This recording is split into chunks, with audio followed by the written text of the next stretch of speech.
নরকের রাস্তা এর থেকে ভালো, নরকের রাস্তা।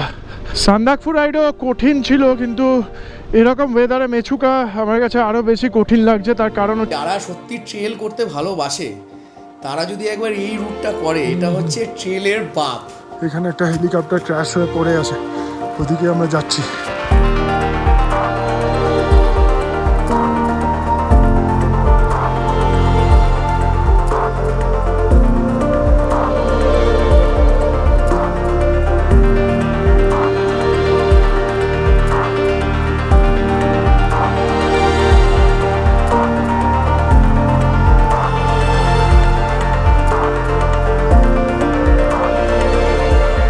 Good morning from Mechuka. তোমরা জানো আমাদের একটা অরুণাচল প্রদেশ সিরিজ চলছে, আর এই সিরিজে আমাদের ডেস্টিনেশন ছিল মেছুকা। আর গতকালই আমরা মেছুকা এসে পৌঁছেছি। কলকাতা থেকে বেরিয়ে আমাদের বেশ কিছুদিন রাইড করতে হয়েছে। প্রথম দিন আমরা ডুয়ার্স পৌঁছেছিলাম, ডুয়ার্স থেকে আস্তে আস্তে ইটানগর হয়ে জিরো থেকে আমরা আলো থেকে এসে পৌঁছেছি মেছুকা। বেশ লং জার্নি ছিল। এখন অবধি বাড়ি থেকে আমরা 1920 কিলোমিটার মতো রাইড করেছি। আর এই হচ্ছে মেছুকাতে আমাদের স্টে। গতকাল পৌঁছানোর পরে এখানে আমরা থেকেছি খুসিমসিম হোমস্টে। দূরে পাহাড়ের উপরে লেখা রয়েছে মেছুকা। মেছুকা কথার অর্থ হচ্ছে মেডিসিনাল ওয়াটার অফ স্নো। এখান দিয়ে যে নদীটা বয়ে চলেছে, এটা সিয়ম নদী। এই নদীর জলটাকে এখানকার মানুষজন খুব পবিত্র মনে করে, হয়তো তাদের জন্য এটা মেডিসিন। তো তাই জন্যই হয়তো জায়গার নাম মেছুকা হয়েছে। এক সাইডে একদম ন্যাড়া পাহাড়, কিছুদিন আগে হয়তো ওগুলোতে স্নো ছিল। আর এক সাইডে দেখতে পাচ্ছ পুরো গ্রিনারি, পাইন ফরেস্ট। মানে এরকমই পাহাড় ঘেরা একটা লোকেশন, আর তার মাঝখানে অনেক অনেক অনেক বাড়ি ঘরদর রয়েছে। আর প্রত্যেকটা বাড়ির কালারই কিন্তু ডিফারেন্ট। আমার লাইফে প্রথমবার এয়ারপোর্টে এত কাছ থেকে, এত এয়ারবেসের এত কাছ থেকে ড্রোন শট নিলাম। এখানে দেখতে পাচ্ছ তোমরা একদম আমাদের হোটেল থেকে বেরিয়ে রাস্তার পরেই যে পাঁচিল দেখা যাচ্ছে, ওটাই হচ্ছে এয়ারস্ট্রিপের পাঁচিল। একদম রানওয়ে চলে গেছে, প্রায় 1.5-2 কিলোমিটার লম্বা, 1.5 কিলোমিটার হবে স্ট্রেট লম্বা রানওয়ে একটা।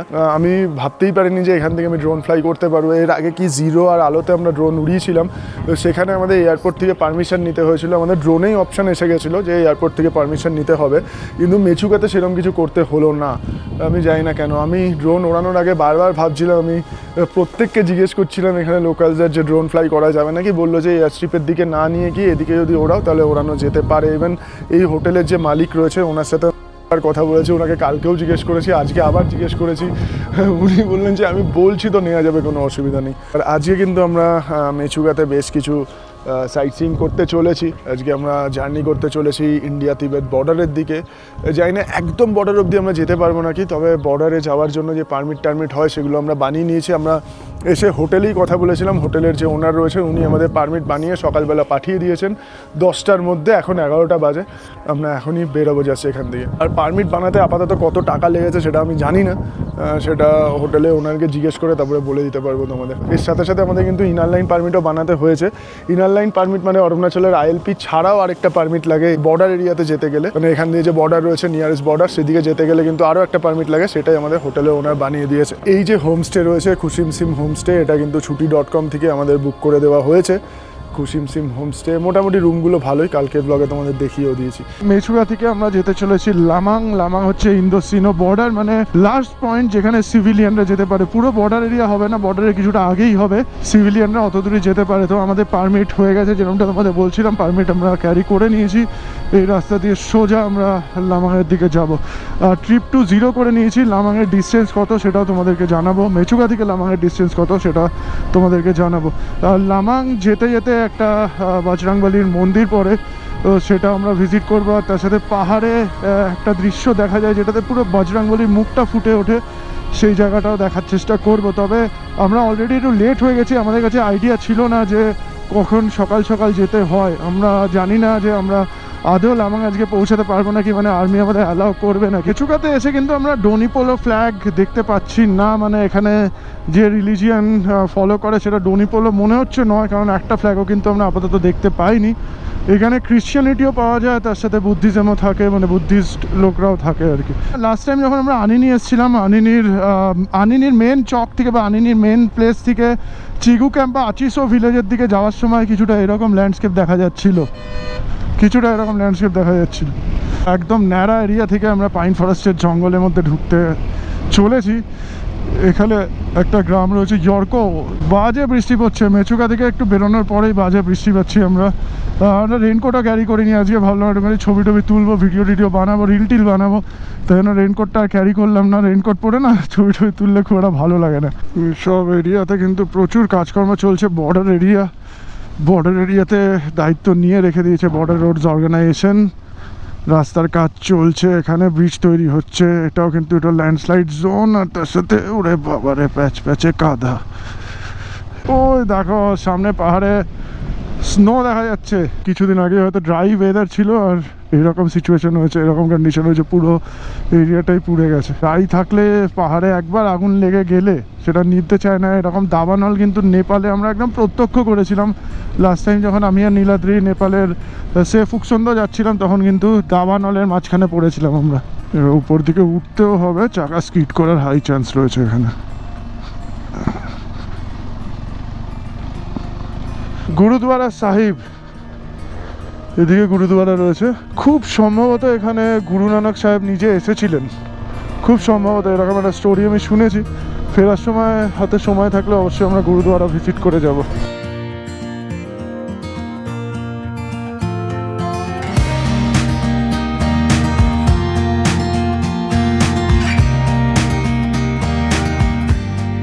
এটা হচ্ছে হনুমান মন্দির। আচ্ছা, এই যে পেছনে ওটাই হনুমানের মুখ, খুব সম্ভবত ওই যে ওখানে হনুমানের মুখ দেখা যাচ্ছে। যদি জুম করে দেখাই, এই জায়গাটা মুখটাই মনে হচ্ছে হনুমানের মুখ। আমরা মেচুকা থেকে 23 কিলোমিটার জার্নি করেছি। আর প্রথম আর্মি ক্যাম্প এখানে আমাদের একটা ডকুমেন্টের কপি সাবমিট করতে হয়েছে, মানে যে পাস আমরা বানিয়েছি তার ডুপ্লিকেট একটা জেরক্স কপি সাবমিট করতে হয়েছে। আর সামনে আরও দুটো সাবমিট করতে হবে। আর এই যে ক্যাম্প সাইট এখান থেকে বলে দিল যে 4 বাজার আগে, মানে 4টে বাজার আগে আমাদের কিন্তু এই ক্যাম্প সাইট ক্রস করে নিচের দিকে নেমে যেতে হবে। আর এখান থেকে আরও নাকি 50 মিনিট সময় লাগবে লামাং পৌঁছাতে বললো, 50 মিনিট লাগেগা। জায়গার নাম ছিল ইয়ারলিং। লামাংয়ে আমরা কিন্তু এন্টার করে গেছি প্রায়, তবে আরও 15-16 কিলোমিটার আমাদের সামনের দিকে যেতে হবে। এখানেও কিন্তু আমাদের সেকেন্ড পাস, মানে সেকেন্ড কপিটা জমা করে দিতে হলো। জাস্ট প্রথম যেখানে আমরা চেকপোস্টটা কভার করলাম তার থেকে 1-1.5 কিলোমিটারের মধ্যেই আবার সেকেন্ড চেকপোস্ট ছিল। আবার থার্ড চেকপোস্ট পড়বে হচ্ছে 15-16 কিলোমিটার আগে মনে হচ্ছে। যা একদম নদী ক্রস করছি, এটাই শিয়মি নদী না শিয়মির কোনো শাখা নদীও হতে পারে এটা। লামাং 12 কিলোমিটার। দেখতে পাচ্ছ জং বাহাদুর ওয়াটারফল, এরকম জং বাহাদুর ওয়াটারফল। জলরাশি কিন্তু মোটামুটি ধরে নাও 50-100 ফিট উপর থেকে নিচে পড়ছে আস্তে আস্তে। এদিকে ব্রিজের তলা দিয়ে নিচের দিকে চলে গেছে। আর এখানে রয়েছে ইন্ডিয়াজ লাস্ট ক্যাফে। এই যে মানে টি এখানে 20 টাকা, কফি 30 টাকা, ভেজ ম্যাগি 50 টাকা, অমলেট 50 টাকা, চকলেট 40 টাকা। এই সামনে রয়েছে জং বাহাদুর ওয়াটারফলের নিচে ইন্ডিয়াজ লাস্ট ক্যাফে। জং বাহাদুর ওয়াটারফল থেকে লামাংয়ের ডিস্টেন্স হচ্ছে 7 কিলোমিটার। এটাই লাস্ট চেকপোস্ট ছিল। এখানে আমাদের পারমিট চেক করা হলো, 1 কপি পারমিট জমাও নিয়ে নিল। আর এই যে ক্যাফেটা দেখলাম আমরা, লাস্ট ক্যাফে, এটা কিন্তু আর্মি থেকেই চালানো হয়। আমি জিজ্ঞেস করলাম এখানে স্যারকে, স্যার বললেন যে আর্মি চালায়। আমার একটা ডাউট ছিল যে লোকাল এখানে এসে ক্যাফে চালাতে পারে কিনা, তো বললো না, এটা আর্মি থেকেই চালানো হয়।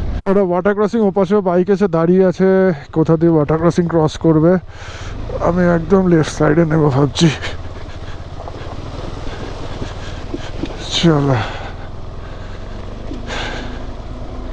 লাস্টের স্ট্রেচটা কিন্তু পুরো ভাঙাচোরা বোল্ডারের উপর দিয়েই ছিল। আবার সামনে আবার ভাঙাচোরা পিচ রাস্তাও পাচ্ছি আমরা। প্রচণ্ড ঠান্ডা লাগছে, হাত ফাত কিন্তু প্রায় জমে গেছে। Stop, no vehicles allowed beyond this point. এখানে স্টপ করতে হবে। কত কিলোমিটার রাইড করলাম এখন অবধি দেখি। ট্রিপ টু 41.8 কিলোমিটার রাইড করেছি। ট্রিপ টাইম ছিল হচ্ছে 1 ঘন্টা 17 মিনিট। তো ফাইনালি আমরা পৌঁছে গেছি লামাংয়ে।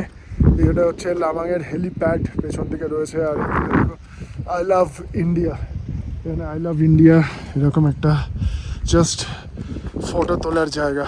আর এই সামনে মেঘে ঢেকে রয়েছে একদম, এই সামনেই কোথাও কিন্তু তিব্বতের পাহাড় হবে। ওদিকে আমরা কিছুই দেখতে পাচ্ছি না, ভিজিবিলিটি পুরো জিরো। আর এদিকে কিছু কিছু জায়গায় দেখতে পাচ্ছি আমরা বরফ পড়ে রয়েছে, প্লাস রাস্তার মধ্যেও কিছু কিছু জায়গায় বরফ পড়ে রয়েছে। প্রচণ্ড ঠান্ডা রয়েছে এখানে, প্রচণ্ড ঠান্ডা, হাত ফাত কিন্তু জমে গেছে। সামনে ক্যাফেটেরিয়া আছে, সামনে আমরা হেঁটে যাব, দেখি কি আছে। প্রচণ্ড ঠান্ডা লাগছে। সামনে রয়েছে হেলি ক্র্যাশ গ্রাউন্ড, এখানে একটা হেলিকপ্টার ক্র্যাশ হয়ে পড়ে আছে। এই হচ্ছে কিছুটা ভিউ লামাংয়ের। এখানে একটা ক্যাফে দেখতে পাচ্ছি, জানি না খোলা আছে নাকি। ক্যাফের গোড়ায় কিন্তু বেশ বরফ টরফ জমে আছে, দেখি সামনে গিয়ে খোলা নাকি। ক্যাফের এখানে রেট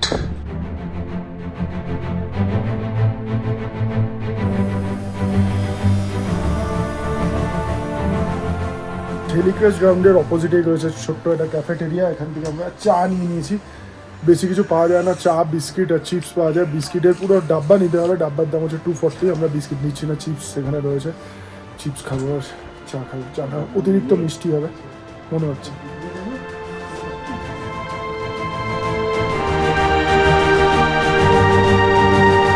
এই জিনিসটা দেখতে কিন্তু সবাই এখানে আসে। আমার পেছনে রয়েছে MI-8 হেলিকপ্টার, যেটা 1986 সালের 21শে নভেম্বর এখানে ক্র্যাশ করে গেছিলো। এই যে হেলিকপ্টারটা ছিল, এই হেলিকপ্টারটা কিন্তু তাদের কোম্পানিকে মাল সাপ্লাই করছিল বলতে পারো। আর সেরকম সিচুয়েশানে ওয়েদার খারাপ, আর তার সাথে লম্বা গাছের ফলে, এখানে যেহেতু বেশ কিছু লম্বা গাছ ছিল, তো সেখানে বাড়ি খেয়ে হেলিকপ্টারটা ভুলবশত ক্র্যাশ করে যায়। দুজন ক্রিউ মেম্বার ছিল, ফ্লাইট লিউটেন্যান্ট মিস্টার শিবরাম আর ফ্লাইং অফিসার মিস্টার সাক্সেনা। দুজনেই কিন্তু সার্ভাইভ করে যায়, কারো কিন্তু কোনো অসুবিধা হয়নি, কোনো ক্যাজুয়ালিটি কিন্তু এখানে হয়নি। তারপর থেকে 1986 সাল, মানে আমার জন্মেরও কিছু বছর আগে, তো 1986 সাল থেকে কিন্তু এই হেলিকপ্টার এখানে পড়ে রয়েছে। আর এখন যেহেতু বর্ডার সিভিলিয়ানদের জন্য ওপেন হয়ে গেছে প্রায় বলতে পারো, তো এই পয়েন্ট অবধি কিন্তু সিভিলিয়ানরা আসতে পারছে এবং এই হেলিকপ্টার ঘুরে দেখতেও পাচ্ছে। এর ভেতরে এই হচ্ছে ককপিট। আমরা যদি ভেতরে যাই, ভেতরটা দেখো, এই হচ্ছে হেলিকপ্টারের দরজা। আর উপরটা দেখো কীরকম মাল মেটেরিয়াল রয়েছে, ইন্ডিয়ার ফ্ল্যাগ এখানে উঠছে। ভেতরে আমরা একটুখানি ঢুকবো, ভেতরটা কীরকম লাগছে দেখাই তোমাদের। এই হচ্ছে হেলিকপ্টারের ভেতর, দারুণ জায়গা,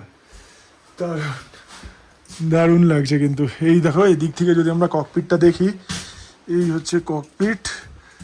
তখনকার দিনে অনেক বছর আগেকার হেলিকপ্টার এটা, এখন কিন্তু অনেক বেশি ইমপ্রুভ করেছে টেকনোলজি। এখন কিন্তু আরও মডার্ন হেলিকপ্টার রয়েছে ইন্ডিয়ান আর্মির কাছে। এই কিন্তু বেশ বড় একটা হেলিকপ্টার দেখতে পাচ্ছ। এই হচ্ছে পেছন দিক দিয়ে আমরা বেরিয়ে যাবো। হেলিক্রাশ গ্রাউন্ড থেকে ফেরত যাওয়ার জন্য আমরা কিন্তু এই বোলেরো ক্যাম্পারে উঠে গেছি। ইন্ডিয়ান আর্মি স্যারই চালাচ্ছেন আর একজন লোকালও রয়েছেন আমাদের সাথে। এই ক্যাফেটেরিয়া বন্ধ করে ওনারা ফেরত যাচ্ছিলেন, আমাদের বাইক যেখানে পার্ক করা রয়েছে ওই অবধি আমাদের ড্রপ করে দেবেন। ভালোই হলো, প্রায় 1 কিলোমিটার আছে, প্রায় 1 কিলো 500 মিটার তো হবে, 700 মিটার হবেই। বিকাল 3:24 আর আমরা নিচের দিকে নামতে শুরু করলাম।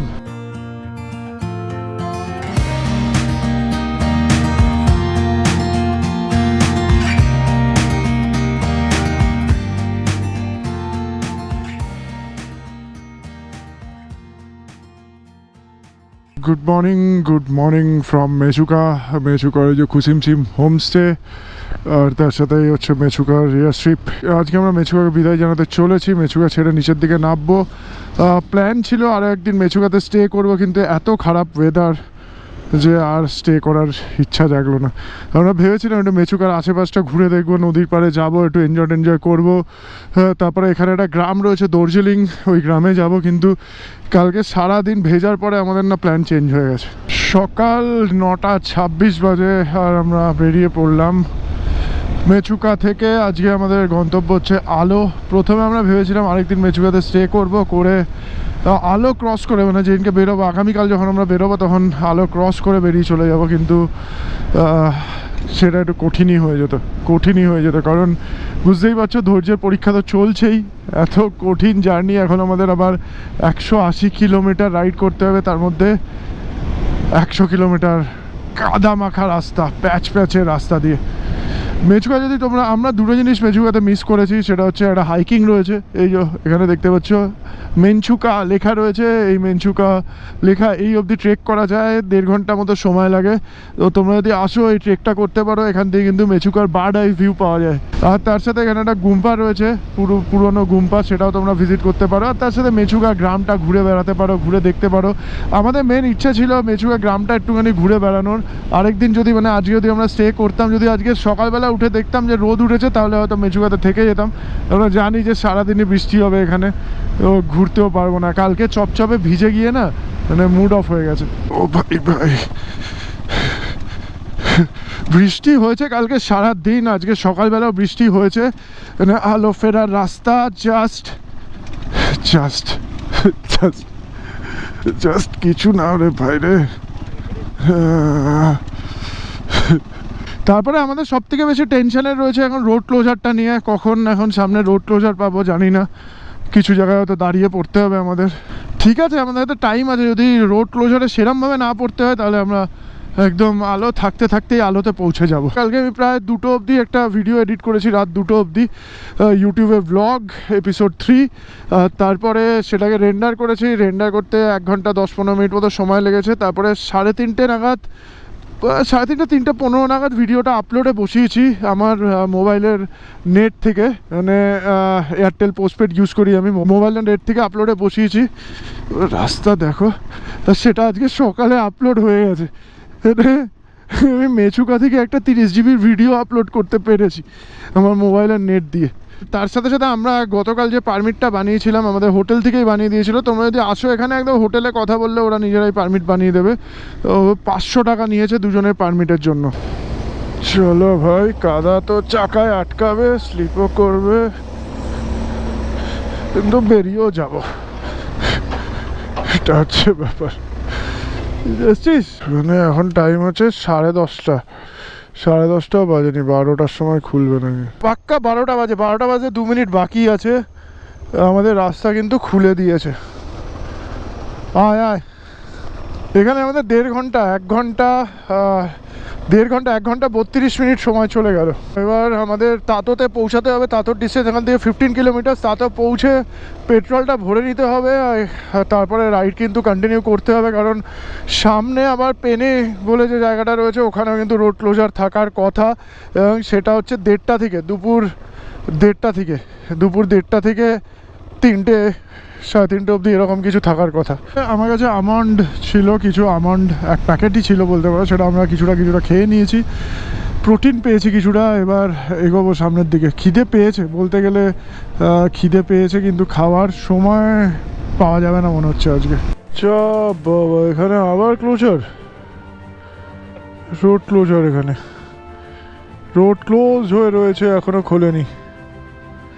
এই লাস্ট ফাইনাল কাজ চলছে, তারপরে খুলবে মনে হচ্ছে। আমাদের কাছে অল্পই ক্যাশ আছে, আমরা 200 করে পেট্রোল ভরে নিচ্ছি। 170 কিলোমিটার ফিউল রেঞ্জ দেখাচ্ছে, 200 ভরলে আশা করছি কাজ হয়ে যাবে। 200 ইধার দে দো, 200 উসকো ডাল দো।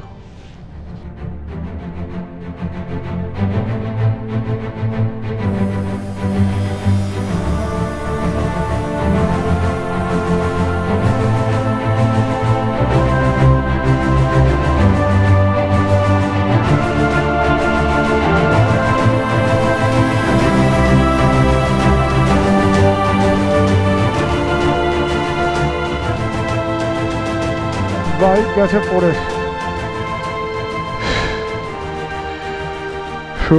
ভাই ধরতে হবে।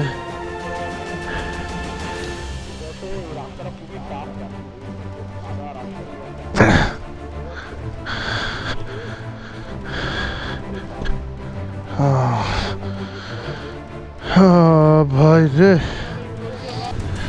ও ভাই,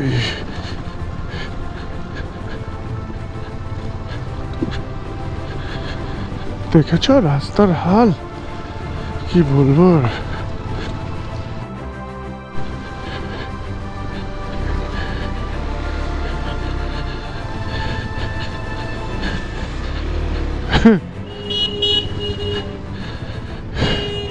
শিখোদিত ওয়াটারফল পৌঁছে গেছি আমরা। আবার বৃষ্টিও নামতে শুরু করে দিয়েছে, মানে বৃষ্টি পড়তে শুরু করে দিয়েছে।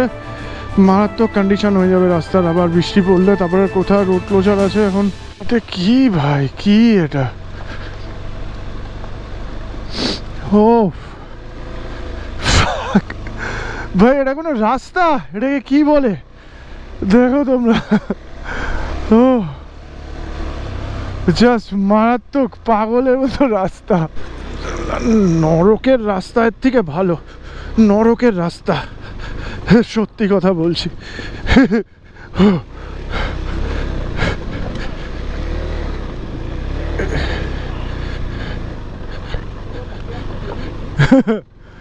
মেচুকা সেই আসতে পারবে যার আসার ইচ্ছা রয়েছে এরকম রাস্তা দেখার পরেও। সান্দাকফু রাইডও কঠিন ছিল, কিন্তু এরকম ওয়েদারে মেচুকা আমার কাছে আরও বেশি কঠিন লাগছে। তার কারণ হচ্ছে long journey, long distance cover করতে হচ্ছে প্রত্যেকটা দিন। মানে বুঝতে পারছো 180 কিলোমিটার্সের রাইড আর তার মধ্যে 100 কিলোমিটার্স এরকম রাস্তা। তো কি সিচুয়েশান তোমরা নিজেরাই কল্পনা করে নাও।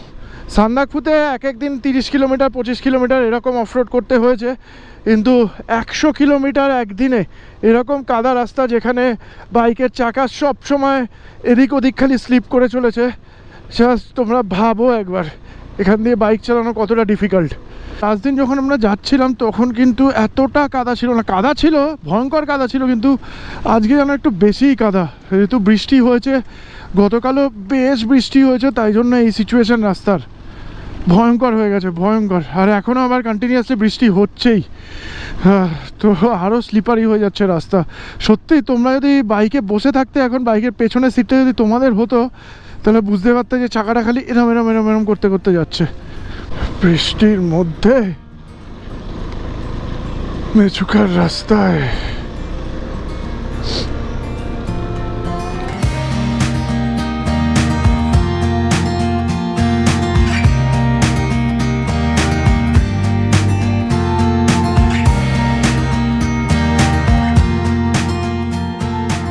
বিকাল 3:45 আর ফাইনালি আমরা কিন্তু একদম টারমাকে উঠে গেছি। আর আমাদের খারাপ রাস্তা দিয়ে জার্নি করতে হবে না আজকের রাইডে অন্তত। এই হচ্ছে সিচুয়েশান। আলো এখন অবধি মেচুকা থেকে আমরা 120-125 কিলোমিটার মতো রাইড করে ফেলেছি। কীরকম কন্ডিশন ছিল রাস্তার তো বুঝতেই পেরে গেছো। আমরা কিন্তু খুব ইজিলি চলে এসেছি আজকে। গুড ইভিনিং, আমরা পৌঁছে গেছি আমাদের আজকের গন্তব্য আলোতে। আমরা সন্ধেবেলা 5:30 নাগাদ এসে আলো পৌঁছেছিলাম, আর এখন টাইম হয়েছে কটা বাজে? 7টা বাজে। দুর্ধর্ষ একটা রাইড করে তারপরে এসে পৌঁছেছি। রাইড যে কীরকম ছিল সেটা তোমরা নিশ্চয়ই দেখে নিয়েছো এতক্ষণে। আশা করছি তোমরা বুঝতেই পারছো রাইডে মানে কীরকম ধকল গেছে আমাদের, আর তার সাথে সাথে কী কন্ডিশন ছিল। আর আমি তো এনজয় করেইছি, আর তার সাথে সাথে আমার পার্টনার সৌরভও বিশাল এনজয় করেছে। বিশাল এনজয়। কীরকম হলো রাইডটা? আমার তো এটা জীবনের জীবনের সব থেকে চ্যালেঞ্জিং রাস্তাগুলোর মধ্যেই একটা, মানে সব থেকে রাস্তাগুলোর মধ্যে একটা বললেও ভুল হবে, কোনো কোনো ক্ষেত্রে সব থেকে চ্যালেঞ্জিংই ছিল। মানে এর আগে সব থেকে চ্যালেঞ্জিং করেছিলাম লাদাখ, কিন্তু সেটা তো হয়তো ঠান্ডা বা রাত্রিবেলা পাস ক্রস করা, হ্যাঁ, ঠান্ডা লাগা, আঙুল জমে যাওয়া, এইগুলো একটা প্রবলেম ছিল, যেগুলো তাও ওভারকাম করা যায় কাপড় চাপিয়ে এই চাপিয়ে, হ্যাঁ, এগুলো করে জোগাড় করে ওভারকাম করা যায়। কিন্তু আজকে শুধু বলবো না, এই মেচুকা রাইডের শেষে যে মেচুকা যাওয়া আর আসা, এটাতে মেন চ্যালেঞ্জ ছিল হচ্ছে বাইকটাকে ওই রুটের মধ্যে দিয়ে চালানো, কন্ট্রোল করা মানে ট্রেল করতে। মানে আমি নিজেও 1-2বার ট্রেল করতে গেছি, বাট যারা সত্যি ট্রেল করতে ভালোবাসে তারা যদি একবার এই রুটটা করে, এটা হচ্ছে ট্রেলের বাপ। ঠিক আছে, 100 কিলোমিটার ধরে শুধু 100 কিলোমিটারের ট্রেল, মানে বুঝতে পারছো ট্রেল।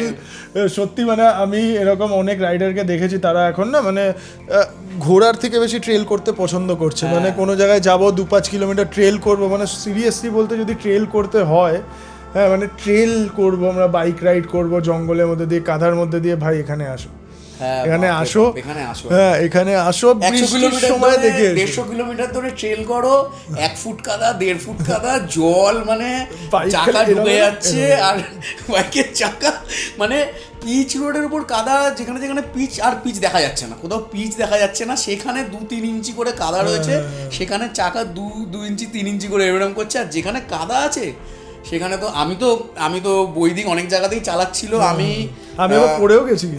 হ্যাঁ, বৈদিক পড়ে গেছে, আমি পড়িনি, কিন্তু আমি এটুকু বলতে পারি যে আমি হয়তো অনেক ডিফিকাল্ট জায়গাতে 50-60% টাইম আমি 2 পা প্রায় নামিয়েই চালাচ্ছিলাম। মানে প্রথম একটু টেনশনই হচ্ছিলো, ফেরার দিনটা একটু কনফিডেন্স বেড়েছিল, তাই একটু মোটামুটি কোনো জায়গায় একটুখানি জোরেও চালিয়েছি। কিন্তু ভয় করছিল, অনেক জায়গাতেই ভয় করছিল, মানে স্লোপ নেমে যাচ্ছে পুরো দেখতে পাচ্ছি, 6-7 ইঞ্চি 1 ফুট কাদার মধ্যে রাস্তা নামছে। ভাই মানে আসার সময় রাস্তা আরো ভয়ঙ্কর হয়ে গেছিল, আরো ভয়ঙ্কর। বৃষ্টি পড়ছিল না, আমরা বৃষ্টি পড়ছিল। পৌঁছানোর দিন থেকে বৃষ্টি পড়েই যাচ্ছে এবং কন্টিনিউ, আমরা যখন ফিরছি তখনও কন্টিনিউয়াস বৃষ্টি পড়েছে।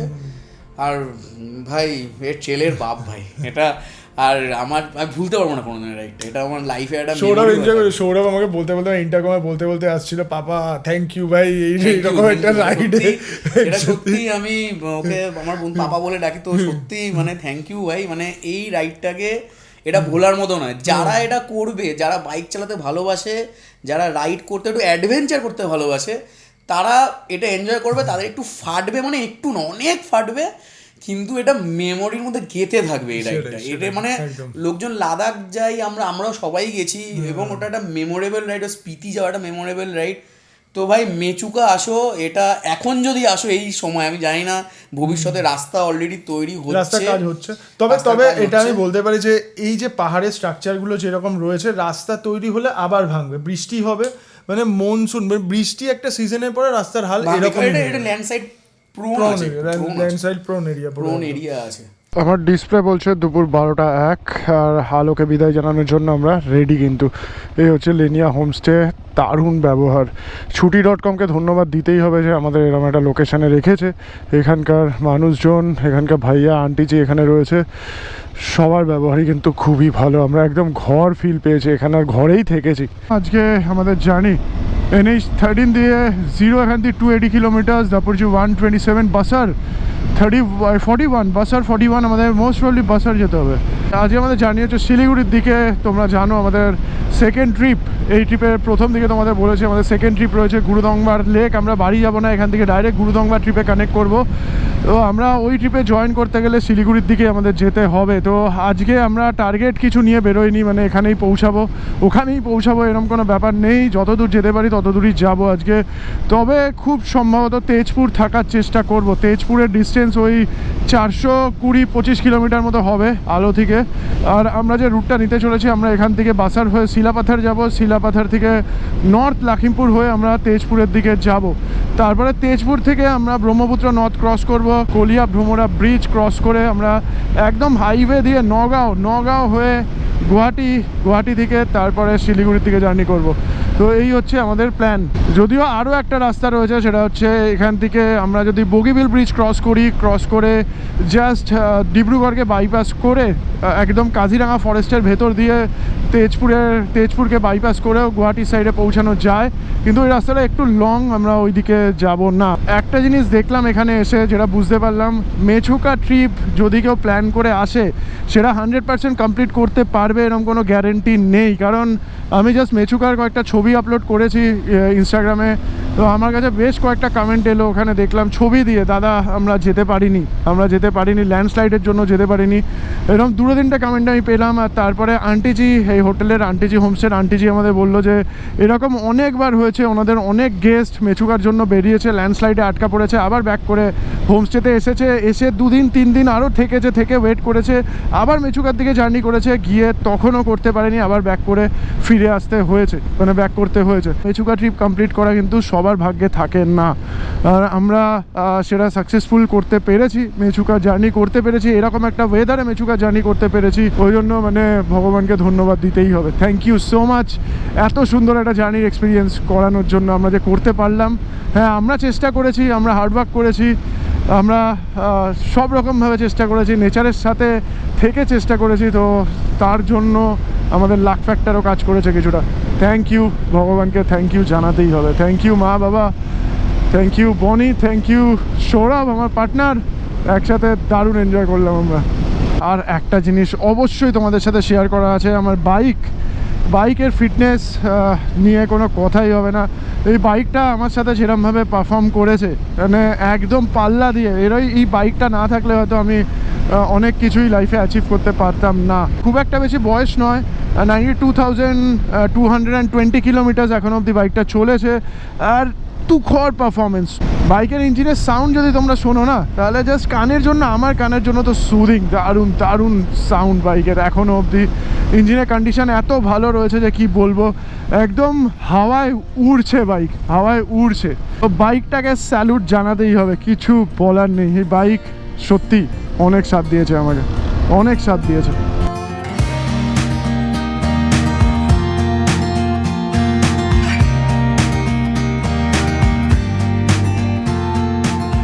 বাসার লেফট সাইড ওই 35 কিলোমিটার মতো আলো থেকে রাইড করে আমরা বাসারের দিকে নিয়ে নিলাম। লেফট সাইড সোজা দাপরজিও জিরো চলে যাচ্ছিল। বাসার টাউন আমরা ক্রস করছি। এখনো অবধি আমরা ওই ধরে নাও 44 কিলোমিটার রাইড করেছি আমাদের আলোর হোমস্টে থেকে। শিলাপাথর এখান থেকে 1.5-2 ঘন্টা লাগবে। লিকাবালি ক্রস করছি আমরা। পেছনে রাস্তায় কিন্তু বেশ কয়েকটা ছোট ছোট ল্যান্ডস্লাইড জোন আমরা পেয়েছি। তো এখনও অবধি 125 কিলোমিটার আলো থেকে রাইড করে ফেলেছি। আর ইটানগরের ডিস্টেন্স এখান থেকে 168 কিলোমিটার। এইবারে অরুণাচল ট্রিপে এসে এখনও অবধি বেস্ট খাবারটা এখান দিয়ে খেলাম। এখানে আমরা চিকেন থালি নিলাম। প্রথমে ভেবেছিলাম শ্যুট করবো না, তাই জন্য মানে ছবিও কিছু তুলিনি, কিন্তু খাবার পরে মনে হলো এটা জানানো তোমাদের দরকার। শিলাপাথরে আর যে ভোজনালয়, এখান থেকে এত সিম্পল খাবারটা খেলাম না, মানে দারুণ লাগলো, দারুণ লাগলো।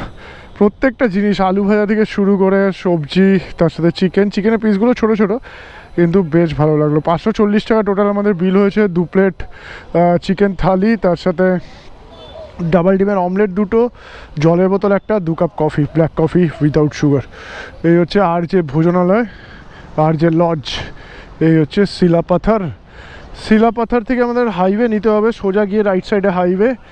আর ভাইয়া বলে দিল, হোটেলে ভাইয়া, এখান দিয়ে শর্টকাটেও হাইওয়েতে যাওয়া যায়। আপাতত শর্টকাটই নিয়ে নেবো মনে হচ্ছে আমরা। টাইম এখন হচ্ছে বিকাল 4:31, 4:30 বাজে বলতে পারো। 4:30টার সময় কিন্তু আমরা জার্নি শুরু করলাম। 281 কিলোমিটার হচ্ছে তেজপুর। প্রায় 6 ঘন্টার বেশি সময় লাগবে। 11টা বাজবে গুগল বলছে, তেজপুর পৌঁছতে 11:30 বাজবে। দেখা যাক আমরা 281 কিলোমিটার কতক্ষণে কভার করতে পারি। যদি হাইওয়ে পাই, 4 লেন হাইওয়ে যদি পাই, তাহলে বেশিক্ষণ সময় লাগবে না আমাদের। বাইক সামনে ঠিকই চলছে, সৌরভ চালাচ্ছে। এই বাইকটা চালিয়ে আমার বেশ ভালো লেগেছে। মনে হচ্ছে যে নতুন 390 অ্যাডভেঞ্চার এটা নিয়ে নিতেও পারি।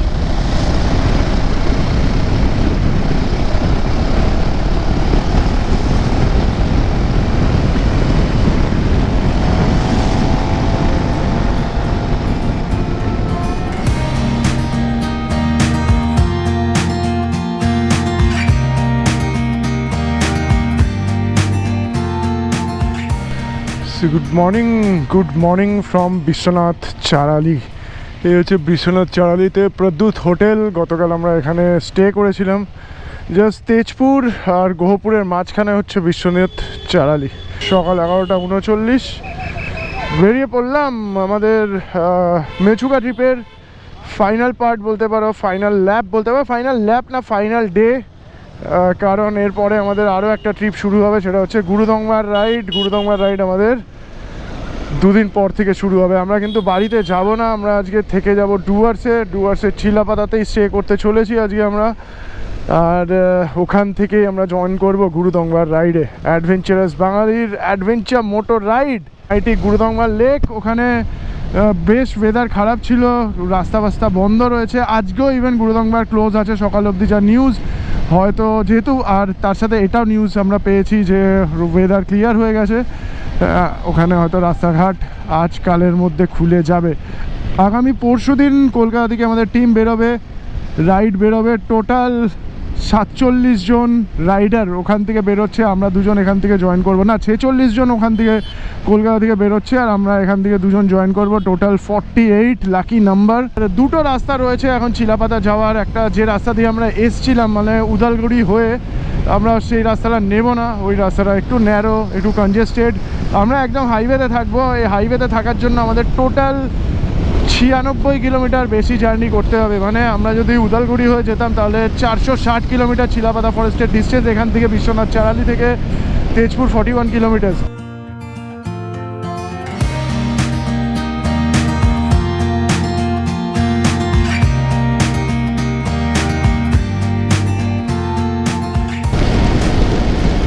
আবার মনসুন রাইড হয়ে যাচ্ছে, একটু আগে ওয়েদার ক্লিয়ার হয়ে গেল, তারপরে দেখো আবার সিচুয়েশন। এটা মনে হচ্ছে লাস্ট ক্ষেপের বৃষ্টি পুরো রাইডটা আমাদের সাথে বৃষ্টি। ভাই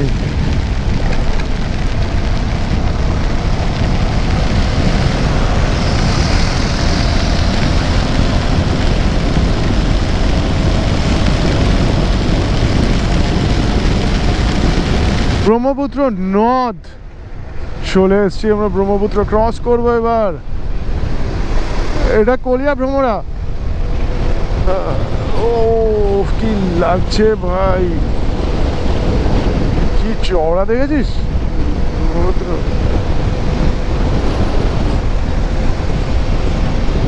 তবে পুরো চড়া পড়ে রয়েছে এখন। প্রায় সব নদী যেগুলো অরুণাচল প্রদেশ থেকে আসছে, তিব্বত থেকে আসছে, সব নদী কিন্তু ব্রহ্মপুত্রে মিশে গেছে এখন। সব নদী, দু একটা ছোটোখাটো ছাড়া বাকি সব মিশে গেছে। এর মধ্যে লোহিত রয়েছে, কামেং রয়েছে, সিয়াং রয়েছে, সিয়ম রয়েছে, সমস্ত নদী কিন্তু অলরেডি মিক্স হয়ে গেছে। দেখো কি হয়ে গেছিলো, সেটা এখন মোটামুটি এটাকে ঠিক করলাম। মানে জাস্ট একটুখানি ধুয়ে নেবো, ধুয়ে চেনটা ওয়াশ করবো। চেনটা প্রচণ্ড ড্রাই হয়ে গেছে কাদা টাদা লেগে। এই দেখো গাড়ির অবস্থা দেখো।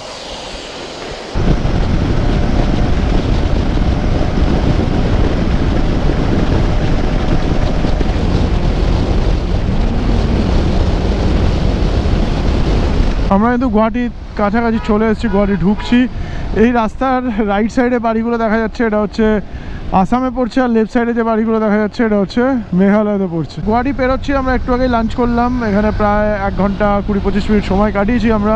বিকাল 4:38 বাজে এখন, আর আমাদের গন্তব্য আজকে চিলাপাতা ফরেস্ট। চিলাপাতা ডিস্টেন্স এখান থেকে 335 কিলোমিটার, এখনও 335 কিলোমিটার যেতে হবে স্ট্রেট NH27 ধরে। বিকাল 5:18 আর আমরা সেকেন্ড টাইমের জন্য এই ট্রিপে ব্রহ্মপুত্র ক্রস করতে চলেছি। ব্রহ্মপুত্র নদ, হ্যাঁ তো সরাইঘাট ব্রিজ, হিউজ ব্রহ্মপুত্র। কিরকম ব্রিজ সরাইঘাট, নিচ থেকে ট্রেন লাইন যাচ্ছে, উপর দিয়ে গাড়ি চলছে। বগিবিলটাও এরকম, বগিবিল ব্রিজ।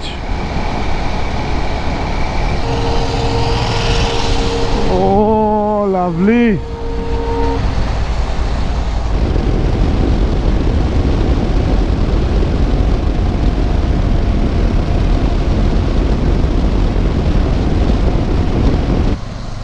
গুগল বলছিল আমরা 11:15টার সময় ঢুকবো, কিন্তু ফাইনালি আমরা ঢুকে পড়েছি রাত 9:59 বাজে এখন, 10টাও বাজেনি। নন স্টপ আসার ফল এটা, নন স্টপ আসার এফেক্ট। রাত 10:02 আর উই আর হেডেড চিলাপাতা। আমরা চিলাপাতা পৌঁছে গেছি। এই ভিডিওতে আর সেরকম কিছু দেখানোর নেই।